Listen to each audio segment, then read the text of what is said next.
നല്ലത് മാത്രം ചിന്തിക്കുവാൻ ശീലിക്കുക. എന്നാൽ മനസ്സ് നന്നാകും. മനസ്സു നന്നായാൽ പ്രവൃത്തിയും, അങ്ങനെ വ്യക്തിയും നന്നാവും. വ്യക്തി നന്നായാൽ കുടുംബവും, കുടുംബം നന്നായാൽ സമൂഹവും നന്നാവും. നിങ്ങൾ സംസാരിക്കുന്നതിന് മുൻപ് പറയാൻ പോകുന്നത് ശരിയാണോ, ഇപ്പോൾ പറയേണ്ടതുണ്ടോ എന്നിങ്ങനെ സ്വയം ചോദിക്കുക. സമുദ്രത്തിലെ ഏതാനും തുള്ളി മലിനമായാൽ സമുദ്രം മുഴുവൻ മലിനമാകില്ല. മനുഷ്യനും മനുഷ്യവംശവും അതുപോലെയാണ്. ദേഷ്യപ്പെടാതെ കോപിച്ചവനെ കീഴടക്കുക. ദുഷ്ടനെ നന്മയാൽ കീഴടക്കുക. പിശുക്കനെ ഔദാര്യം കൊണ്ടും കള്ളം പറയുന്നവനെ സത്യം പറഞ്ഞും ജയിക്കുക. ഓരോരുത്തർക്കും ഓരോ കഥകളുണ്ട്. ആ കഥകളിൽ ഓരോ ശരികളുണ്ട്. മറ്റാർക്കും മനസ്സിലാക്കാനാവാത്ത അവരുടേതായ ശരികൾ. പുറമേ നിന്ന് വിലയിരുത്താൻ വളരെ എളുപ്പമാണ്. പക്ഷേ ചില വേദനകളുടെ ആഴം അതനുഭവിച്ചറിഞ്ഞവരുടേത് മാത്രമാണ്.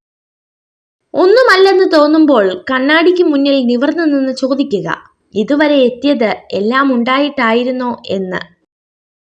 സ്വപ്നങ്ങൾ വേണം, ലക്ഷ്യങ്ങൾ വേണം. അടിയുറച്ച വിശ്വാസവും കൂടെ ഉണ്ടെങ്കിൽ നിങ്ങളാണ് യഥാർത്ഥ പോരാളി. ജനനം എളുപ്പമാണ്, മരണം അതിനുമേറെ നിസ്സാരമാണ്. പക്ഷേ ഇടയിലുള്ള ജീവിതമാണ് ഏറ്റവും ദുർഘടം. ജീവിതത്തിൽ എല്ലാം നല്ലതാകുമ്പോഴല്ല, എന്തൊക്കെ സംഭവിച്ചാലും അതിന്റെ നല്ല വശങ്ങൾ മാത്രം തിരഞ്ഞെടുക്കുമ്പോഴാണ് നമ്മൾ സന്തോഷത്തിൽ എത്തിച്ചേരുന്നത്. ജീവിതത്തെ സന്തോഷത്തോടെ നയിക്കണം എന്നതായിരിക്കണം നമ്മുടെ ലക്ഷ്യം. അല്ലാതെ ജീവിതം എളുപ്പമാകണമെന്ന് നമ്മൾ ചിന്തിക്കരുത്. അനുഭവിക്കുന്ന സന്തോഷങ്ങളിൽ നിന്നും ദുഃഖങ്ങളിൽ നിന്നും ഒരുപോലെ പാഠങ്ങൾ ഉൾക്കൊള്ളുക. കഠിനാധ്വാനം ചെയ്യുന്നവരെ മാത്രമേ ദൈവം തുണയ്ക്കൂ എന്ന് ഉറപ്പിച്ചു പറയാവുന്ന തത്വമാണ്. ജീവിതമാണ്. പരീക്ഷിക്കപ്പെടും, പരാജയപ്പെടും, പിന്തള്ളപ്പെടും, പരിഹസിക്കപ്പെടും. മനുഷ്യനാണ്. മറികടക്കണം, വിജയിക്കണം, കുതിച്ചുയരണം, നേരിടണം.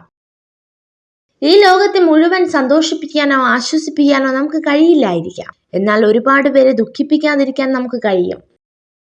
ക്ഷമയുള്ളവർക്ക് മാത്രമേ സ്വപ്നങ്ങൾ കീഴടക്കാൻ സാധിക്കുകയുള്ളൂ. അതിനാൽ പരമാവധി ക്ഷമിക്കുക. ഒരിക്കലും കിട്ടില്ലെന്ന് ഉറപ്പിച്ചതുപോലും നമ്മളെ തേടിയെത്തിയേക്കാം. തളരാതെ പരിശ്രമം തുടരുക. അധ്വാനത്തിന്റെ ഫലം ഇന്നല്ലെങ്കിൽ നാളെ നമ്മളെ തേടി വരും.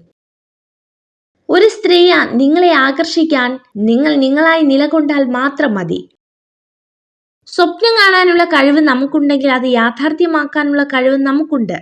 അതിന് ആത്മവിശ്വാസം നഷ്ടപ്പെടാതെ പ്രയത്നിക്കാൻ തയ്യാറായാൽ മാത്രം മതി.